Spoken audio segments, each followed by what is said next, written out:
హైదరాబాద్లోని ఉప్పల్ ప్రాథమిక ఆరోగ్య కేంద్రం దగ్గర ఆశా వర్కర్లు ఆందోళన తెలిపారు. పెండింగ్ బకాయిలు వెంటనే విడుదల చేయాలని, అలాగే ఫిక్స్డ్ శాలరీ హామీ ఇవ్వాలని డిమాండ్ చేస్తూ నిరసన వ్యక్తం చేశారు. తాము చేసిన సర్వేలకు ఇప్పటి వరకు డబ్బులు ఇవ్వలేదని చెప్పారు. మళ్లీ ఇప్పుడు సర్వేలు చేయమంటున్నారని వాపోయారు. ప్రభుత్వం స్పందించి తమ సమస్యలు పరిష్కరించాలని కోరారు.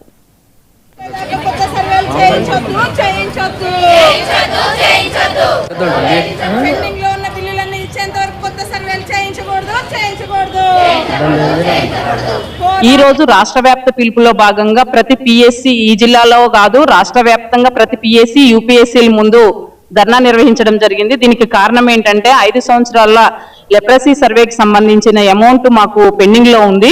అలాగే అనేక రకాలైన సర్వే అమౌంట్స్ మాకు పెండింగ్ లో ఉన్నాయి. కానీ ఆ పెండింగ్ లో ఉన్న సర్వే అమౌంట్స్ ఇవ్వకుండా ఏంటంటే మళ్ళీ కొత్త సర్వే చేయాలని 5 రోజుల కింద స్టార్ట్ చేసిరన్నమాట.